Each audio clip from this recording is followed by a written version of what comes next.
नमस्कार दोस्तों, स्वागत है आपका इस नए वीडियो में। हमारी जिंदगी में कई बार हम खुद को एक मुश्किल घड़ी में पाते हैं। कई बार हमें बड़े फैसले लेने पड़ते हैं, लेकिन हमें यह नहीं पता होता कि वो सही है या गलत। क्या उस फैसले का परिणाम हमारे जीवन में खुशियां लाएगा या मुसीबत। लेकिन कई बार हमारे पास सही निर्णय लेने की सुझाव नहीं होते और हम जल्दबाजी में फैसला कर लेते हैं, और उन फैसलों की वजह से हमारी जिंदगी सुखमय हो सकती है या फिर हमारी जिंदगी नरक से भी बढ़कर हो सकती है। इसलिए सही फैसला लेने की क्षमता हमारे जीवन में सफलता हासिल करने के लिए आवश्यक है। तो चलिए आज की इस बोध कहानी के माध्यम से जानते हैं कि जीवन में सही फैसले कैसे लिए जाएं, और यह भी कि सही निर्णय लेने के तरीका कौन सा है। तो बिना किसी देरी के कहानी शुरू करते हैं दोस्तों।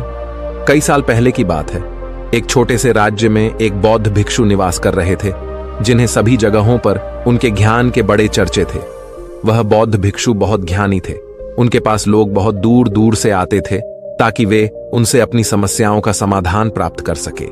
उनके पास कोई भी कैसी भी समस्या लेकर क्यों ना आए, वह समस्या का समाधान अवश्य करते थे। जब भी वह किसी की समस्या सुनते तो उस समस्या को बड़े ही ध्यान से सुनते, समझते, उसमें लीन हो जाते, और उसके बाद कुछ देर के लिए वह आंखें बंद करते और समस्या के बारे में अच्छे से सोच विचार करते और उसके बाद उसका समाधान देते। ऐसे में कोई भी व्यक्ति उनके बारे में केवल एक ही बात सोचता था, शायद इन साधु के पास कोई ऐसी चमत्कारिक शक्तियां हैं जिससे यह समाधान पूछते हैं और उसके बाद हमें वह समाधान बताते हैं।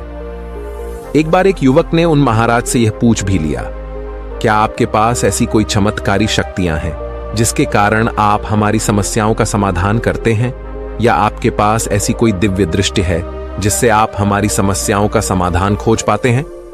उस युवक की यह बात सुनकर वह साधु जोर जोर से हंसने लगे, लेकिन उन्होंने उस युवक की बात का कोई जवाब नहीं दिया। उसके कुछ ही दिनों बाद उस राज्य में एक बड़ी अजीब सी घटना घटी। उस राज्य में एक बुढ़िया औरत रहा करती थी, जो अपने पूरे घर में अकेले ही रहती थी। उसका कोई ना था। उस राज्य से होकर 4 मित्र अपने घर की ओर जा रहे थे। वे लोग दूसरे नगर में काम करके पैसा इकट्ठा करके अपने गांव की ओर जा रहे थे। ये बात बहुत पुराने जमाने की है, जब यातायात के साधन ना हुआ करते थे, इसलिए वे लोग पैदल ही यात्रा किया करते थे। इसी कारण वे चारों मित्र अपने अपने धन को इकट्ठा करके अपने गांव की ओर प्रस्थान कर रहे थे। उन चारों ने अपना अपना धन एक छोटी सी पोटली में रखा था और उसी पोटली में उन सब की सारी कमाई थी। तभी उन चारों मित्रों में से एक मित्र कहता है, मित्रों, इस तरह से यदि हम अपना धन अलग अलग रखेंगे तो इससे हमारा धन चोरी हो सकता है। क्यों ना हम अपना सारा धन एक ही पोटली में रख दें, जिससे हम सब इस पर ध्यान भी दे सकेंगे और हमारा धन सुरक्षित भी हो जाएगा। और जब हम अपने गांव पहुंच जाएंगे तो हम वहां पर अपना अपना हिस्सा इसमें से ले लेंगे। उन तीनों मित्रों ने उस युवक की बात मान ली और वे सभी मिलकर अपना धन एक ही पोटली में रख देते हैं, और वे सभी मिलकर अपने गांव की ओर आगे बढ़ते हैं। चलते चलते काफी समय बीत चुका था और अब रात्रि होने वाली थी।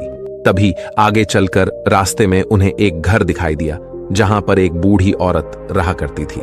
रात्रि का समय भी हो चुका था और उन चारों मित्रों को रात रुकने के लिए कोई ना कोई जगह की आवश्यकता भी थी। ऐसे में उन चारों ने मिलकर यह योजना बनाई कि वे लोग आज रात इसी घर में ठहरेंगे। इसलिए वे चारों लोग उस घर की ओर आगे बढ़ते हैं। उस घर का दरवाजा खटखटाते हैं। तभी सामने से एक बूढ़ी औरत दरवाजा खोलती है और उन चारों मित्रों में से एक मित्र हाथ जोड़कर उस बूढ़ी औरत से कहता है, माता जी, हम अपने गांव की ओर जा रहे थे, लेकिन यहां रास्ते में ही रात हो गई और अब हम इतनी रात में सफर नहीं कर सकते। इसलिए हमारी आपसे विनंती है कि हम आपके यहां पर एक रात रुकना चाहते हैं। सुबह होते ही हम यहां से चले जाएंगे। उस बूढ़ी औरत ने काफी देर सोच विचार किया और उसके बाद वह बूढ़ी औरत कहती है, ठीक है, तुम सभी आज रात के लिए यहां पर रुक सकते हो। मुझे कोई दिक्कत नहीं, मैं खाना बनाने जा रही हूं। कहो तो तुम लोगों के लिए भी बना दूं। उन चारों ने सहमति जताते हुए कहा, हां बिल्कुल। उसके बाद उन चारों मित्रों ने धन की पोटली उस बूढ़ी औरत को थमा दी और कहा, माता जी, इस पोटली में हमारे साल भर की कमाई है। हम चारों ने अब तक का अपना सारा कमाया हुआ धन इसी पोटली में रखा है और अब हम इसे आपको सौंपते हैं, क्योंकि यह हम चारों से ज्यादा आपके पास सुरक्षित होगा। हम बस इतना चाहते हैं कि यदि हम चारों में से कोई एक व्यक्ति से लेने आए तो आप इस पोटली को उसे मत देना जब तक कि हम चारों एक साथ इस पोटली को लेने न आए। तभी वह बूढ़ी औरत कहती है, ठीक है बेटा, यदि तुम चारों एक साथ आओगे तभी मैं इस पोटली को आपको सौंपेंगे। और वैसे भी आप लोग तो सुबह यहां से चले जाने वाले हैं। मैं आपको सुबह ही यह पोटली थमा दूंगी, वह धन की पोटली। उस बूढ़ी औरत को थमाकर चारों मित्र निश्चिंत हो जाते हैं कि अब उनका धन सुरक्षित है और वे लोग खाना खाकर सो जाते हैं। अगली सुबह जब वह चारों उठते हैं तो सभी लोग अपनी आगे की यात्रा के लिए तैयारियां शुरू कर देते हैं। उन चारों नौजवानों में से एक नौजवान थोड़ा सा बदमाश था। वह अपने उन तीनों मित्रों से कहता है, भाइयों, इस बूढ़ी औरत ने हमारी रात भर खातिरदारी की है, हमें अच्छा भोजन खिलाया, सोने के लिए अच्छी जगह दी, रात भर यहां सर छुपाने के लिए एक अच्छा मकान दिया और हमने अब तक उसके लिए कुछ नहीं किया। वह बूढ़ी औरत अकेले ही खेतों में काम कर रही है। क्या हम सभी यहां से जाने से पहले इस बूढ़ी औरत की मदद नहीं कर सकते? उस बदमाश नौजवान ने मन ही मन यह योजना बना ली थी कि वह किसी तरह से भी उस बुढ़िया से पोटली हासिल करके ही रहेगा। बाकी के तीनों मित्र उसकी बातों में आ जाते हैं और वे सभी मिलकर उस बुढ़िया की मदद करने अर्थात खेतों में काम करने के लिए चल पड़ते हैं। वे सभी मिलकर खेतों का काम कर ही रहे थे कि तभी वह बदमाश नौजवान अपने बाकी तीनों मित्रों से कहता है, मित्र, मुझे जोरों की प्यास लग गई है, मैं जरा उस बूढ़ी औरत से पानी मांगकर लाता हूं। वह बाकी मित्र भी अब काफी थक चुके थे, उन्हें भी जोरों की प्यास लगी थी, इसलिए वह तीनों मित्र उसे वहां से जाने की अनुमति दे देते हैं। जैसे ही वह बदमाश उस बूढ़ी औरत के पास पहुंचता है, वह उस बूढ़ी औरत से कहता है, माता जी, अब हम यहां से जा रहे हैं, कृपया करके हमारे धन की पोटली हमें वापस दे दें। इस पर वह बूढ़ी औरत कहती है, नहीं नहीं, जब तक तुम चारों एक साथ ना हो तब तक मैं वह पोटली किसी को नहीं दे सकती। तुम्ही ने तो कहा था कि जब तक हम चारों एक साथ ना हो तब तक यह पोटली किसी को नहीं देनी है। तभी वह बदमाश उन तीनों की तरफ इशारा करते हुए कहता, हे लाओ। उन तीनों ने सोचा कि हमारा मित्र हमारे लिए पानी लाना चाहता है, इसलिए वह हमसे आज्ञा मांग रहा है। तभी उन तीनों मित्रों ने इशारे में उस युवक से कहा, हाँ हाँ ठीक है, ले आओ। ये देख, उस बुढ़िया को यह लगने लगा कि अब ये चारों यहां से जा रहे हैं और ये अपनी पोटली मांग रहे हैं, इसलिए उस बुढ़िया ने वह कोठलाकर उस बदमाश के हाथों में रख दी और वह बदमाश उस पोटली को लेकर वहां से चला गया और बाकी के तीनों मित्र अपने खेत के काम में व्यस्त हो जाते हैं। कुछ देर के बाद जब वह तीनों खेत का काम करके वापस लौटते हैं और बुढ़िया से कहते हैं, माता जी, हमारा मित्र जो यहां पानी पीने आया था वह कहाँ गया? इस पर वह बुढ़िया कहती हैं, क्या वह पानी पीने आया था? पर वो तो कह रहा था कि हम चारों जा रहे हैं, कृपया करके हमारे धन की पोटली हमें थमा दें। तब तीनों बड़े आश्चर्य होकर उस बुढ़िया से कहते हैं, माता जी, हमने भला कब कहा वह पोटली मांगी थी? हमें तो प्यास लगी थी और हमने पानी के लिए इशारा किया था। तभी बूढ़ी औरत उन तीनों से कहती हैं, परंतु अब तो वह पोटली लेकर जा चुका है। तभी वह तीनों मित्र सर पकड़कर रोने लगते हैं और कहते हैं, माता जी, उसमें हमारा सारा कमाया हुआ धन था जो वह अकेले लेकर भाग चुका है। हमने तो आपको कहा था कि जब तक हम चारों एक साथ न आए तब तक आपको वह पोटली किसी को नहीं देनी है, फिर आपने ऐसा क्यों किया? इसमें आप ही की गलती है। हमने आपको उस पोटली की हिफाजत के लिए रखा था और आपने उसे एक ऐसे आदमी के हाथों में दे दिया जिसने हमारा सारा धन हमसे लूट लिया। हम बर्दाश्त नहीं करेंगे, हम राजा के पास जाएंगे और राजा से आपकी शिकायत करेंगे, न्याय की मांग करेंगे। अब तो इस बात का राजा ही फैसला करेंगे। तीनों नौजवान क्रोधित होकर राज दरबार में पहुंच जाते हैं और अपनी सारी समस्या उन राजा को बता देते हैं। जब वह राजा उन तीनों नौजवानों की बात ध्यानपूर्वक सुनता है तो वह तुरंत ही उस बुढ़िया को राज दरबार में पेश होने का आदेश देता है। राजा के आदेश पर राजा के सैनिक तुरंत ही उस बूढ़ी औरत को राज दरबार में पेश करते हैं और राजा भरी दरबार उस बूढ़ी औरत को दोषी करार कर देता है और कहता है, तुम्हें वह पोटली उस अकेले व्यक्ति को नहीं देनी चाहिए थी। जब उन्होंने तुमसे कहा था कि जब तक वह चारों एक साथ उस पोटली को लेने ना आए तब तक तुम्हें वह धन किसी को नहीं देना चाहिए था। इसमें तुम्हारी गलती है और अब तुम्हें इसका हर्जाना भरना होगा, तुम्हें इनका धन लौटाना होगा। राजा का यह आदेश सुनकर बूढ़ी औरत फूट फूट कर रोने लगती है और राजा से मदद की गुहार लगाती है और कहती है, हे राजन, मैं तो एक बूढ़ी औरत हूं और मेरे पास इतना धन नहीं है और ना ही मेरे घर में कोई ऐसा है जो धन कमाता हो। मेरे पास इतना धन नहीं कि मैं इनका धन लौटा सकूं। मैं तो अकेली हूं, बेसहारा हूं, कृपा करके मुझ पर रहम करे। लेकिन राजा उस बूढ़ी औरत की एक नहीं सुनता। वह बूढ़ी औरत रोते हुए अपने घर की ओर जा रही थी। ये सोच रही थी कि आखिर मैं इतना धन कहां से लाऊं, कि कैसे मैं उन लोगों का यह धन उन्हें लौट आऊंगी। मेरे पास इतना धन नहीं है। मैं क्या करूं, कैसे करूं, कहां से लाऊं इतना धन? यदि मैंने उनका धन नहीं लौटाया तो मुझे राजा मार डालेगा। वैसे भी मेरी ही गलती है। जब उन चारों ने मिलकर मुझसे कहा था कि जब तक हम चारों एक साथ ना आए तब तक वह पोटली किसी को नहीं थमानी है, फिर भी मैंने वह पोटली केवल उस एक व्यक्ति को थमा दी। इसमें गलती तो मेरी ही है। वह रोते रोते ये सारी बातें सोचते हुए अपने घर की ओर जा रही थी। तभी रास्ते में उस बूढ़ी औरत को वहीं संत मिले जो उस नगर में किसी भी समस्या का समाधान बड़ी ही सरलता और सहजता से करते हैं। उन्होंने उस बूढ़ी औरत से कहा, क्या बात है बेटी, क्यों रो रही हो? इस पर वह बूढ़ी औरत उस संत को सब कुछ सच सच बता देती है और कहती है, हे महाराज, इसमें गलती तो मेरी ही है। उन चारों ने तो पहले ही कहा था कि जब तक वे चारों एक साथ ना आए तब तक वह पोटली मुझे किसी को नहीं देनी है। लेकिन मेरी हिम्मत मारी गई थी जो मैंने वह पोटली केवल एक व्यक्ति को थमा दी और वह उनका सारा धन लेकर वहां से भाग गया। लेकिन अब मुझे यह समझ नहीं आ रहा कि मैं वह सारा धन कहां से लाऊं, कैसे जुटाऊं। मेरे पास इतना धन नहीं है और राजा ने तो आदेश भी दे दिया है कि मुझे उनका धन लौटाना ही पड़ेगा। लेकिन मैं यह समझ नहीं पा रही कि इतना सारा धन मैं कहां से लाऊंगी।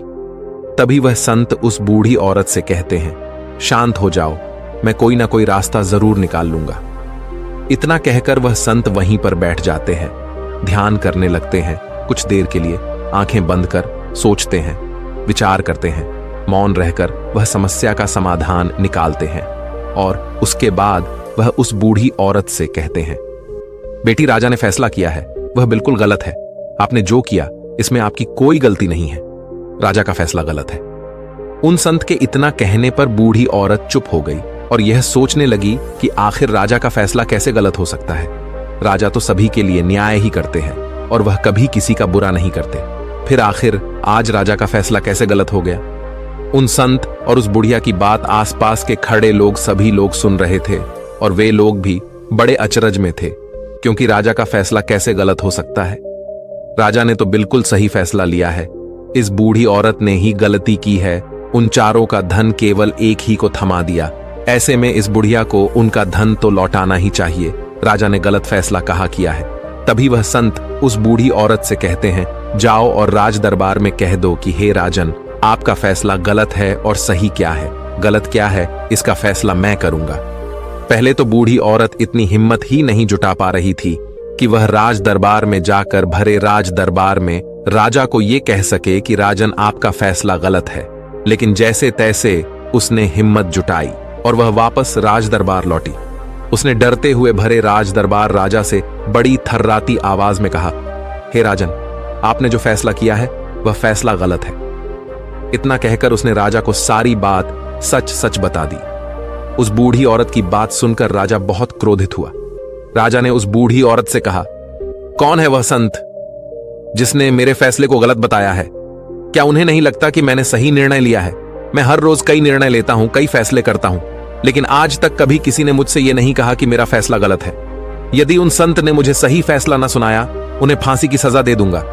यह बात पूरे नगर में फैल गई। सभी लोग यह जानने के लिए हैरान थे कि आखिर वह साधु ऐसा कौन सा फैसला सुनाने वाले हैं जो राजा से भी उचित होगा, जिसमें सबके लिए न्याय होगा। राजा ने अपने सैनिकों को तुरंत ही आदेश दिया कि जाओ और संत को राज दरबार में लाओ। राजा की आज्ञा के अनुसार वे सैनिक तुरंत ही उन संत को लेने के लिए निकल पड़े। वे लोग कुछ ही देर बाद उन संत को लेकर राज दरबार पहुंचे। राज दरबार में सभी लोग उपस्थित थे और सभी लोग उन संत के फैसले का इंतजार कर रहे थे। उन संत को देखकर राजा कहता है, महाराज, आपको ऐसा क्यों लगता है कि हमने जो फैसला किया है वह गलत है? इस बुढ़िया ने यह वादा किया था कि वह चारों लोगों को एक साथ ही वह पोटली जमाएगी। फिर आखिर उसने अपना वादा क्यों तोड़ा? इसने यह गलती क्यों की कि इसने केवल एक ही को पोटली थमा दी और वह उनका सारा धन लेकर यहां से भाग गया? तो क्या इसमें इसकी गलती नहीं है? क्या इससे इनका धन नहीं लौटाना चाहिए? इस पर वह साधु बड़ी विनम्रता से राजा से कहते हैं, हे राजन, यह आपका फैसला था, लेकिन मैं आपसे कुछ कहना चाहता हूं। इस पर राजा कहता है, ठीक है, कहिए आप क्या कहना चाहते। इस पर वह साधु बड़ी विनम्रता से राजा से कहता है, हे राजन, जैसा कि वादा किया गया था कि पोटली एक साथ उन चारों को ही दी जाएगी, तो अभी तो ये केवल 3 है, चौथा कहां है? तो इनसे कहिए कि ये लोग यहां से वापस जाएं और अपने उस चौथे मित्र को यहां लेकर आए, तभी इनका धन वापस किया जाएगा। और वादा भी ऐसा ही किया गया था कि जब तक चारों लोग एक साथ ना हो तब तक उनका धन उन्हें नहीं लौटाया जाएगा। और यदि यह बूढ़ी औरत इन तीनों को धन लौटा देती है तो ये बूढ़ी औरत अपना वादा तोड़ देगी, और ये सही नहीं है। इसलिए यदि आप चाहते हैं कि इनका धन लौट आया जाए तो पहले इनसे कहिए कि ये लोग जाएं और अपने उस चौथे मित्र को यहां पर वापस ले आए। उस राजदरबार में हर कोई इस बात को सुनकर बहुत खुश हुआ। सभी ने उन संत की बहुत तारीफ की। राजा भी उन संत के इस फैसले से पूरी तरह से सहमत था। राजा तुरंत ही उन संत के सामने सिर झुका लेता है और हाथ जोड़कर उनसे कहता है, हे महाराज, आपका यह फैसला इतना सही कैसे हो सकता है? आखिरी बात मेरे दिमाग में आई क्यों नहीं? मैंने इस बात को इस तरह से सोचा क्यों नहीं? तभी वह साधु उस राजा से कहते हैं, हे राजन, आपके पास और भी काम होते हैं। आप दिन भर व्यस्त रहते हैं और आपको जल्दबाजी में फैसले लेने पड़ते हैं। आपने इस मामले को सुना समझा, लेकिन इसे देखने में आप गलती कर गए। इससे आपने केवल ऊपरी तौर पर देखा। आपने इसकी गहराई तक जाने का प्रयास तक नहीं किया। यदि आपने इस मामले की गहराई को देखा होता, समझा होता, तो आप भी इसी नतीजे पर आते। जब तक हम किसी मामले की गहराई तक नहीं जाते, तब तक हम उसका सही समाधान नहीं निकाल सकते। लेकिन हम में से अधिकांश लोग तो अपने फैसले केवल जल्दबाजी में लेना चाहते हैं, भले ही वह मामला कितना भी गंभीर क्यों ना हो। हमें तो बस अपना हक चाहिए, हमारा नाम होना चाहिए, भले ही फैसला हमारे लिए आगे चलकर हमारे लिए नुकसानदायी क्यों ना हो। लेकिन हम तो उस मामले की गहराई तक जाने के लिए सोचते तक नहीं। तभी वह राजा उन संत से कहता है, हे महाराज, क्या आपके पास कोई दिव्य शक्तियां हैं? क्या आपके पास ऐसी कोई चमत्कारिक शक्ति है जिसे आप सवाल करते हैं और बदले में वह आपको जवाब देती है, जिस कारण आप सटीक और सही समाधान बता पाते हैं? राजा की यह बात सुनकर वसंत मुस्कुराने लगे और राजा से कहते हैं, हे राजन, यह सवाल मुझसे कई लोगों ने पूछा है और मैंने कभी किसी का कोई जवाब नहीं दिया। लेकिन आप इस राज्य के राजा हैं, इसलिए मैं आपके इस प्रश्न का उत्तर देता हूं। आप में से कई लोगों को यहां ऐसा लगता है कि मेरे पास कोई ऐसी शक्तियां हैं जिससे मैं बात कर सकता हूं, जिससे मैं कोई भी समस्या का समाधान पा सकता हूं। लेकिन मैं आप लोगों को एक बात सच सच बता देता हूं, मेरे पास ऐसी कोई शक्तियां नहीं हैं। मैं तो केवल हर मामले की गहराई तक सोचता हूं, उस बात पर विचार करता हूं, और जब मैं विचार करता हूं तो मेरे सामने कई सारे समाधान आते हैं, और जो समाधान मेरे सामने आते हैं मैं उन पर भी विचार करता हूं, उनके बारे में भी गहराई तक जाता हूं। और जब मुझे लगता है कि इस समस्या का समाधान यही होना चाहिए, तभी मैं समाधान उस व्यक्ति को देता हूं ताकि वह अपनी समस्या का समाधान कर सके। अब आप ही सोचिए, आप जल्दबाजी में यह फैसला लेकर इस बुढ़िया का जीवन पूरी तरह से बर्बाद कर देते। हमारा पूरा जीवन केवल एक फैसले पर निर्भर करता है। यदि वह फैसला सही हुआ तो हमारा जीवन अच्छा बन जाएगा, और यदि वह फैसला गलत निकला तो हमारा जीवन नर्क से भी बदतर हो सकता है। इसलिए यदि आप सही और सटीक फैसला लेना चाहते हैं तो आपको मौन रहना सीखना पड़ेगा। मौन रहकर उस पर विचार करना सीखना होगा, क्योंकि हमारे फैसले ही हमारा भविष्य तय करते हैं, हमारी जिंदगी का अगला पड़ाव तय करते हैं।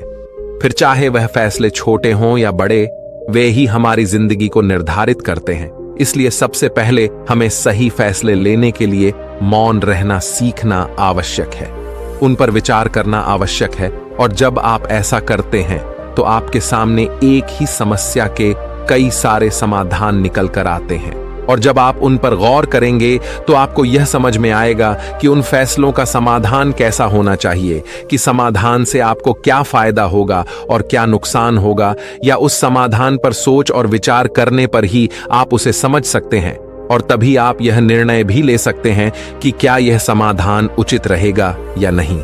और यह सब संभव हो सकता है यदि हम कम बोलना शुरू करें, अब पूरी तरह से मौन हो जाए। इसका अर्थ यह है कि आप भीतर से शांत हो जाएं। और जब आप भीतर से शांत होने लगते हैं तो आपका मन स्पष्ट होने लगता है, साफ होने लगता है, और आप किसी भी चीज पर सोच विचार कर सकते हैं। और जब आप भीतर से शांत होने लगते हैं तो आप ऊपर से भी कम बोलते हैं। और जब आप धीरे धीरे कम बोलने के आदी हो जाते हैं तो आप साफ और स्पष्ट तौर पर सोच और समझ पाते हैं। आपके विचारों में शुद्धता आ जाती है, जिससे आपको यह साफ और स्पष्ट देखने को मिल जाता है ये कौन सा फैसला सही होगा और कौन सा फैसला गलत होगा। आपको उस परिस्थिति में क्या करना चाहिए और क्या नहीं करना चाहिए।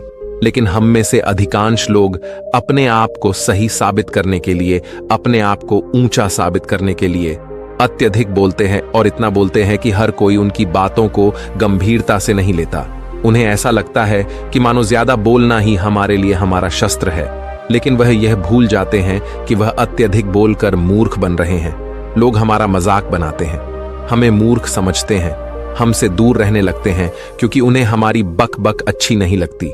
लेकिन जब आप भीतर से शांत होने का प्रयास करते हैं और धीरे धीरे भीतर से शांत होने लगते हैं तो आप खुद ब खुद ऊपरी तौर पर कम बोलना शुरू कर देते हैं। इससे आपके मन में, आपके मस्तिष्क में एक साफ और स्पष्ट विचार उत्पन्न होते हैं, और आप अपने आप को साफ स्पष्ट तौर पर समझ पाते हैं, देख पाते हैं आपको कब, क्या, क्यों और कितना बोलना चाहिए, और आपको कब, कैसे, क्यों, किस तरह से कौन सा फैसला लेना सही है या नहीं, यह भी आप अच्छी तरह से समझ और जान पाते हैं। जब आप कम बोलना शुरू करते हैं तब आप अपने आप को बहुत अच्छी तरह से समझना शुरू कर देते हैं, अपने आप पर अच्छी तरह से विचार करना शुरू कर देते हैं। तब आपको यह बात भी बहुत अच्छी तरह से समझ में आने लगती है कि जो हम बेकार की बक बक करते हैं उस पर हमारे शरीर की बेवजह ही कितनी सारी ऊर्जा यूं ही व्यर्थ हो जाती है, नष्ट हो जाती है, जिसे हम चाहे तो किसी जरूरी काम में लगा सकते हैं, फैसले लेने में लगा सकते हैं, जिससे हम तनाव मुक्त रह सकते हैं और हमें अच्छी नींद भी आ सकती है। और यदि आप इसी प्रकार सोच विचार कर फैसले लेना शुरू करते हैं तो आपका मस्तिष्क भी अच्छी तरह से काम करने लगता है और आपका मस्तिष्क पहले से भी ज्यादा शक्तिशाली हो जाता है। और इसका एक बहुत अच्छा उदाहरण भी आपको मैं बताना चाहूंगा। जब आप स्कूल में पढ़ते थे या फिर आज भी आप पढ़ रहे हो तो आपने देखा होगा कि जो बच्चे होनहार होते हैं, होशियार होते हैं, वे लोग बहुत कम बातें करते हैं और अपना समय सही चीजों में लगाते हैं। वह अधिकांशतः अपना समय मौन होकर ही बिताते हैं। इसी वजह से वह पढ़ाई करने में बहुत तेज होते हैं। वह जो कुछ भी पढ़ना चाहते हैं वह उसे याद कर ले जाते हैं। लेकिन वहीं पर दूसरी तरफ जो लोग बहुत अधिक बोलते हैं, यदि आप उन्हें पूरे 24 घंटे भी दे दें तो भी वह उस तरह से उन चीजों को याद नहीं रख सकते जिस तरह से वह मौन रखने वाले बच्चे उन बातों को याद कर लेते हैं। और महान चाणक्य ने भी यही कहा है कि जो व्यक्ति ये समझ जाता है कि उसे कब, कहां और कितना बोलना चाहिए, उस व्यक्ति को सफल होने से कोई नहीं रोक सकता। और आप इतिहास उठाकर देख सकते हैं, आज तक जो भी लोग महान हैं, जो लोग भी सक्सेसफुल बने हैं, उन लोगों की आदत बहुत कम बोलने की है। उनका पूरा ध्यान केवल अपने लक्ष्य पर होता है और अपना पूरा समय वह अपने लक्ष्य को पाने में ही लगा देते हैं। इसीलिए आपको भी यह आदत अपने जीवन में उतारनी चाहिए। और कम बोलने का अर्थ यह नहीं कि आप ऊपर से कम बोलें, बल्कि आप भीतर से कम बोलिए, भीतर से शांत रहिए। यदि आप रोज इसका अभ्यास करते हैं तो केवल कुछ दिनों में ही इससे होने वाले लाभ आपको आपके सामने नजर आने लगेंगे। दोस्तों, आपने आज के इस वीडियो से क्या सीखा वह मुझे आप कमेंट में बता सकते हैं। इसी के साथ मैं उम्मीद है कि आपको आज की वीडियो पसंद आई होगी, तो इस वीडियो को उस इंसान को शेयर करें जिससे ये कहानी सुनने की जरूरत है, और उसी के ठीक बाद चैनल को सब्सक्राइब करें। तो चलिए फिर मिलते हैं ऐसी एक और नई वीडियो में एक नए मैसेज के साथ। तब तक के लिए अपना ख्याल रखें। धन्यवाद और नमो बुद्ध।